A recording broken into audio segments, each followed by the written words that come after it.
Hey guys, welcome back to the channel. Today we're back working on the Sharknose CycleKart. In our last video we did some body panel work, and since then we've completed the body panels using the exact same techniques, just using a simple English wheel technique to make the hood panels and the side panels. Now we're turning our attention to the nose cone.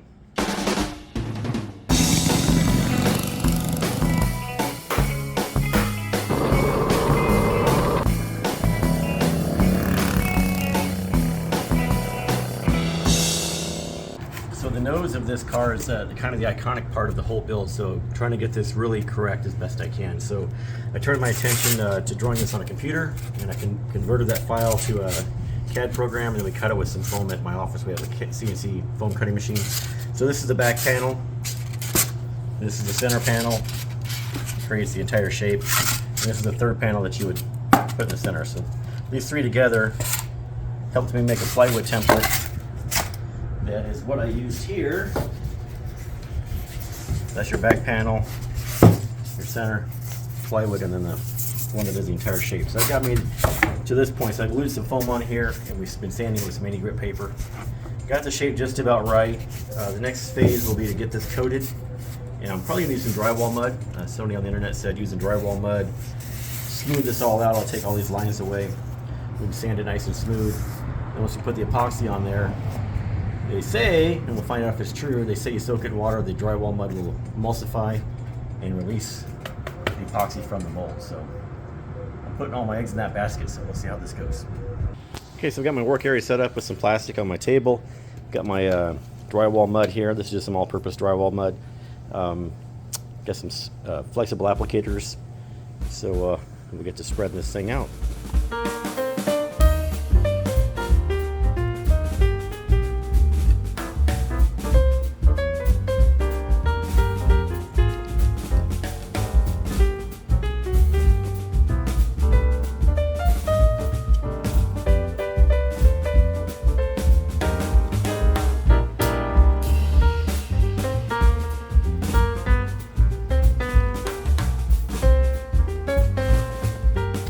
Okay, so this will take a few coats. The first coat is basically to fill in all the really low spots where the plywood was at.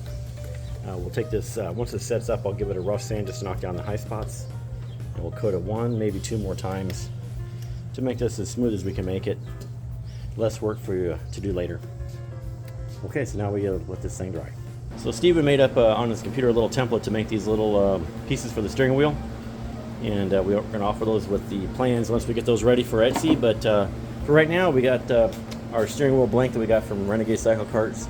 We're about to go ahead and cut the outside and then the inside pieces on both the inside and outside of the pieces of wood, rather. And then we will router the edges to make them nice and rounded. So right now we're just going to cut the shape, and we're using our jigsaw. Probably not the most ideal tool for that, but bandsaw would be better, but this is what we have. All right, let's get to it. Okay, so we made some pretty good progress on the wood, so we got it all cut out with a jigsaw, and then we went ahead and used some really small screws and attached one side to the wheel, which is what we should have done for the jigsaw. It worked a lot better, or made it a lot easier to keep it all straight. But we used a sanding barrel to sand around the inside using the frame of the steering wheel to make it level so it's nice and straight.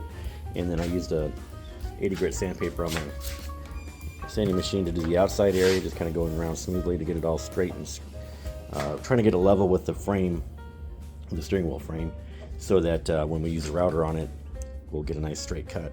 And then over here on the nose cone, I'm on the third coat.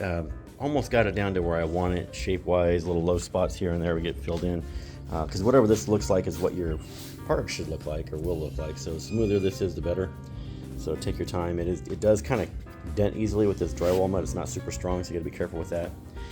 And I'm using some 80 grit sandpaper on a sanding block just to knock that down once it dries. It takes about 20 or 30 minutes in the sun to dry. So I see you get one spot here that a low spot that I put a little more material on. We'll sand that smooth, and then we'll get this ready for epoxy coating it. Okay, before I put the epoxy on, I'm going to work out kind of the shape of the nostril here. So I've made a little cardboard template of the nostril, so I'll be able to transfer it back onto here once I get this all epoxied in. So we'll cut this out once the epoxy's on. And it's a little delicate right now. If you go and cut this now, it'll probably be jagged. So we'll do that after the epoxy's all on there. So nice, control the shape a little better. And this is epoxy I'm using. This is a West System epoxy. We use this on our little boat project, which is over there. Last summer, got some fiberglass matting there. I think that's 4-ounce mesh, 4-ounce fiberglass cloth. So yeah, so I'm gonna get to coating this thing shortly. I'm gonna tape it up with some tape so it doesn't stick as best we can, and then hopefully the drywall material, the drywall mud, once I get this in water, will emulsify and be able to pull this off. So once I cut this, I'll be able to put water in here, and hopefully it'll wash away the drywall mud and release the whole thing from the mold. Anyway, that's the plan. Okay, so I've got my epoxy all ready to go. I've got my stir sticks, my brushes, my cups, my workpiece, and I've already pre-cut a piece of fiberglass cloth, and I've relieved it in a few spots just to help it fold around everything. So let's get going on this. Okay, so we're ready to mix our West epoxy system. So we're going to do 3 pumps to coat the entire piece, and then we'll wet out the fiberglass. So we'll get 3 pumps of each one of these. So these are self-measuring. This type of pump, you don't have to measure it in the cup, it measures it for you. So you get the right amount of hardener to the right amount of epoxy. Alright, so there we go.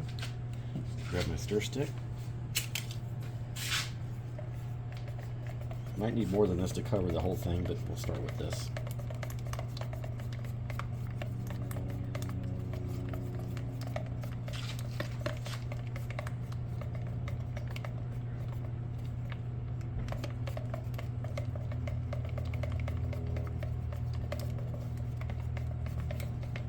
If it starts to get hot, it means it's about to set off on you. You need to get it on the workpiece as fast as you can. This will create heat as it has this chemical reaction.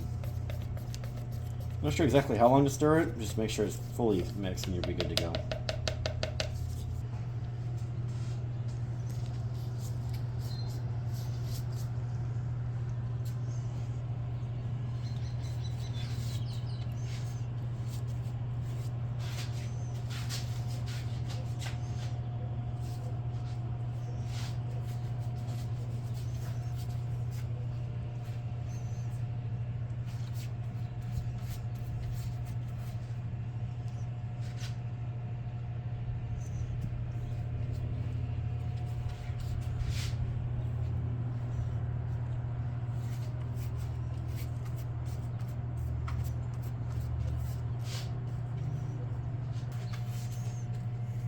Gravity does a lot of the work for you. We need more pumps to get this completely coated, but this will get us started.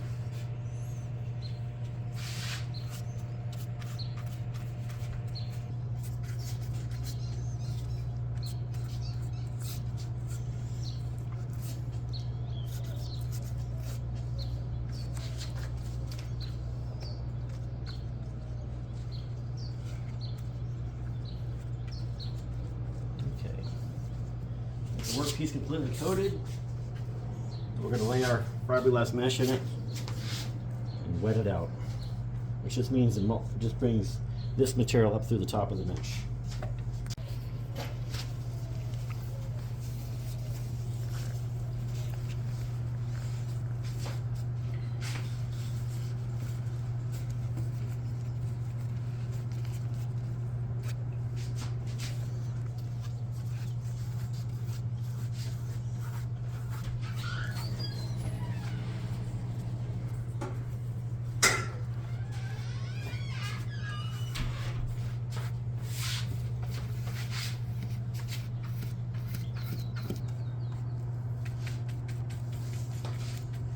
Okay, so we got it all wetted out, and we're just making sure it lays down flat, trying to make the shape correct. It wants to bubble up in certain spots. This area right here is where most of the bubbling is happening, but that's going to all get cut away anyway, so I'm just trying to tap it down to make it relatively flat. So the stuff that does remain will still be pretty. This is going to get one whole nother coat of mesh. I might do it again. The next one, half and half. Trying to do it all at one time was a challenge. Okay, so I've got about 3 coats of epoxy on there, plus 2 layers of mesh. I put a third layer of mesh on the corners and on the nose just to kind of reinforce those areas. I figured those are probably the most sensitive places for durability. But 2 layers is probably enough. Once I take this apart and get it off the mold, once it's fully cured, we'll see how flexible it might be. If it's too flexible, we'll go put another coat on there. But I think for now we're pretty good, so we're going to let this cure overnight. And then tomorrow we'll cut out our Sharknose and try to get this disassembled from the mold. All right, cool. So making some good progress here. Okay, so we're back working on the steering wheel. Got the router bit set up in this, a little bit higher than flush. So we can take a little bit of material off. So this 3/4 inch thick, 3/4 inch tall material is not so big in your hands. If you lift it to 3/4, like an 1.5 inch steering wheel. So taking a little bit off, going around a little at a time. We'll do the outside, then we'll turn around and do the inside stuff, and making progress.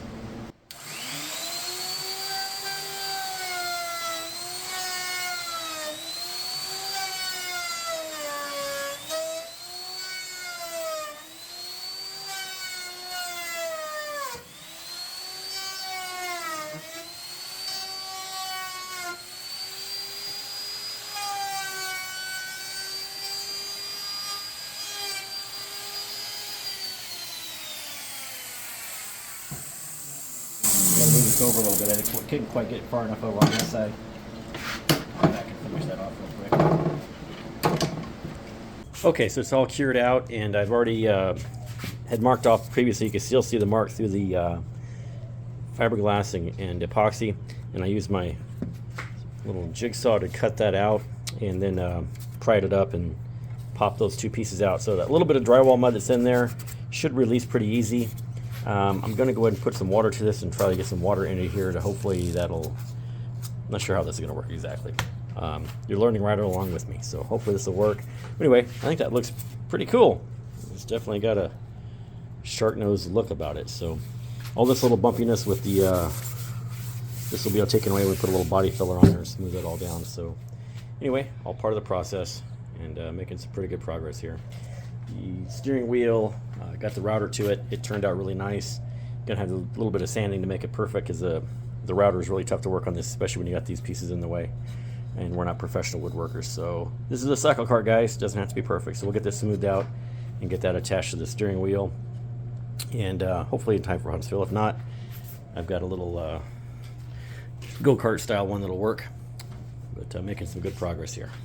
Okay, so it's the next day. This worked reasonably well. I went ahead and chunked all the foam out of here, and then removed my pieces of wood. Kept the back panel on here, so I have something to attach it to the car. And then been working on cleaning out the foam. The drywall mud in here is coming out with water and scraping and scratching. Eventually I'll get that all out of there, but it's a bit of a challenge, a bit of a mess actually, but it is coming out fairly easily. You can see there's a little bit of residue, a little bit of foam still in there in certain spots. And the outside is relatively smooth. I got a little bit of, you can see the light maybe. Some body filler will fill that all in, make it nice and smooth once we're done. But for now, we can get the same mounted on the front of the car and get it ready for its first event. The steering wheel is coming along as well. Steven's been working on that, getting it all sanded and smoothed out. Had a little boo-boo here. We had a little filler, so we're getting those pieces done. So making some pretty good progress here. Okay, so I think that nose is looking pretty darn good. Pretty happy with the shape. You can see I got a little more work to do on that to get the shape perfect, but it's pretty close for the first start. We did take this already to Huntsville, and the car did very, very well. We had a little mechanical problem, dropped the valve because I did something wrong when I put the motor together, but I got it fixed. It's running better now. I'm pretty happy with the shape. I think the shape is just about right for what we're looking for. So we got a little more work to do on the body to get finalize a few things. I got a little shaping to do here. I'm not quite happy with this part, and building this little dash cowl that goes right here. So that'll be the next video. The steering wheel needs a little bit more TLC, but it's coming together pretty well. So hey guys, thanks for watching this video. Really appreciate your support. I know some of you guys are building CycleKarts that look like this, and I'm gratified that that's happening. If you guys have any questions or comments, please let me know. I'm happy to help in any way I can. We may have a set of plans coming out in the near future on our Etsy page to help you guys get a good start on this type of project. It will be sort of a universal early Formula One plan design. So again guys, thanks for watching, and get out in the garage and build something cool.